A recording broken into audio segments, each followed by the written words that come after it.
Hello YouTube. It is Monday, February 20th, 2012. I have no idea what day of my 50th year it is. It's somewhere around day 85, I think. I'm not really sure. I need to count. But I do know that it's 19 days till Mickey Mouse City. That I do know.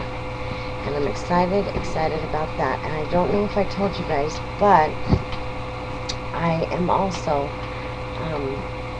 treating my mom and taking her with us. So it's going to be, like I said, a crazy trip over there, but I get to take my mom. She gets to go. I think I told you this, but I'm excited about that because my mom is 70 years old and she has not been well, and so this is a great thing.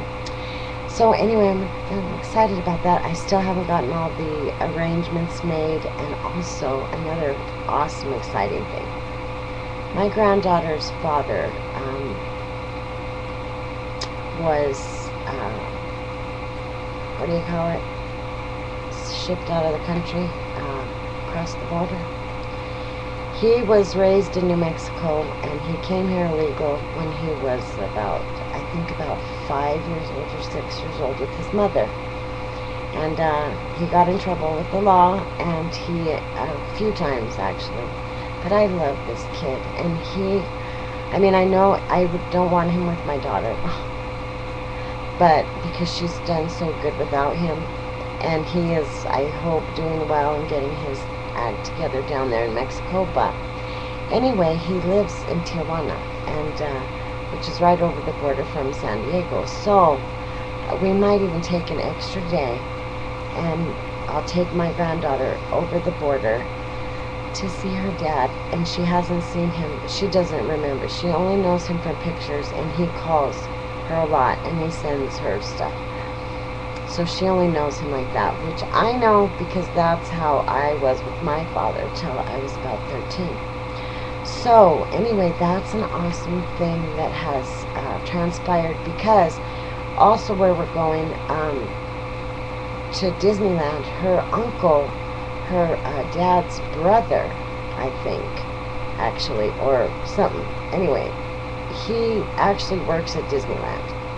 So he's going to help us get it done. Get her, get one of us with her across the border to visit her father. So that's so awesome. And he's also probably going to, do some other great stuff for her. So, and he's been dying to see her ever since she was born. I don't think he's ever seen her, maybe, except for maybe one time or something. So anyway, it is sizing up to be a really awesome little trip. I hope we can afford it, but we're just, going on a hope and a prayer. And like I had a miracle thing happen where some money was in my bank account that I don't know when I put it in there, and I didn't think there was that much in there, and then when I went, there was like a sizable amount. I need to check and see when it went in there. I don't even know. So anyway, it's a savings account that I never use, and I only put money in it. It's not like a checking account, and it's where I used to get my student aid loan deposited, but I didn't get any more student aid loans, so I don't know. It was a miracle. So anyway, I think we have, between the two of my daughter and myself, I think we have plenty of money saved up. So anyway, there's that. Now, I went to visit Dr. And I talked to my granddaughter today, and she was bawling her eyes out over a library book that we had checked out, and she thought she had it with her, and she wanted to keep that book, and she didn't understand that it was a library book. I have to take it back. So, and I don't know, she was just very, like, for a minute. So we talked for a few minutes. Her mom said that when we got off the phone, she was crying for about a long time. And then I called her back at 3 o'clock, and she was fine. And she was getting ready to go play at the playground with kids, and awesome, it's cool. She's just, a little homesick. It's hard, like, this is really like her home, and it's the only home she really has ever known is this house.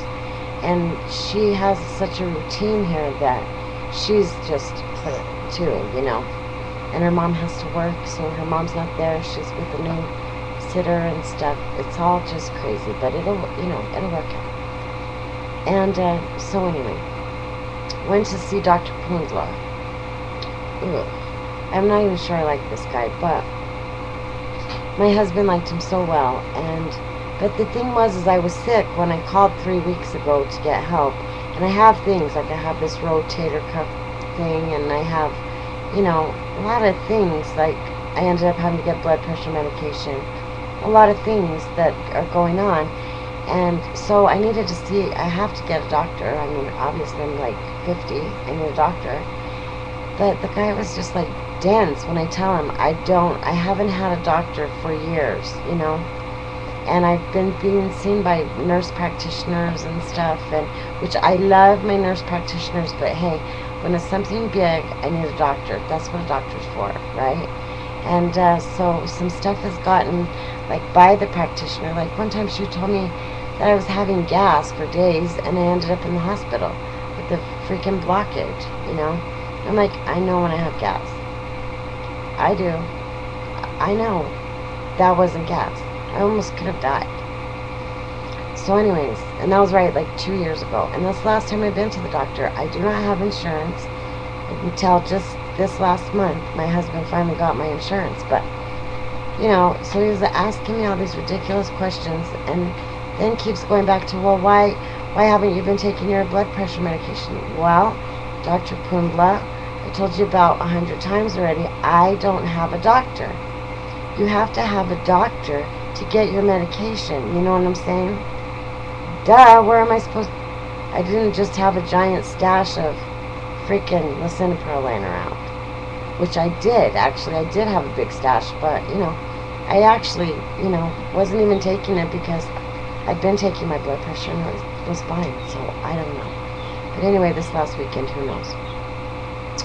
So anyway, that's that with Dr. Pundla. Now I have to go get blood work. I have to go get an MRI for the shoulder. I have to go do a lot of stuff, which gets me anxious when somebody starts lining me out appointments that I have no control over. That's part of my problem with my deal, is that I have to have like a lot of notice to do anything. Seriously, I don't do well. Like if someone says, you have to be here, the only day I have is Friday at 4:30, which is what he said. I'm like, what? I have to be here? Okay, now add some pressure. So that kind of freaks me out. But anyway, I will deal with it. I will deal with it. Okay, I'm going to do a 20 question tag. I'm going to do a separate one, tagging all my subscribers. I'm going to add it to my friend Christy Interrupted, and I'm also going to try to tag the girl that tagged her. So hopefully I'll get that done. Everybody do it, and it'll be fun. It's a good way we could get to know each other and stuff. Been crazy watching the Mob Wives, but I'm not going to catch you up on it now because they've got it so you can't watch the last few episodes of this season for a few more weeks. Like, they put it out for just a week, and then you don't get then they take it off, and then they put it back on in a few months. I don't understand it. But anyway, so I've been watching like all the little bites and stuff. They leave that stuff up. And I watched episode, I think 6 and 5 of the second season. So I'll catch you up on the Mob Wives. But oh my gosh, what a crazy show. I love that show. And I love this new character in season 2, Big Ange. Big Ange is big, and she's sweet and funny, and she's like the biggest mafiosa I've ever seen. Like, she's probably packing heat. I don't know. These chicks are crazy. But anyway, I'm gonna do the tag, so please do it. And hey, I love you guys. Peace, and thanks for being there for me this last day or two. Oh my God, what a crazy day. But anyway, I love you guys. Take care. See you later.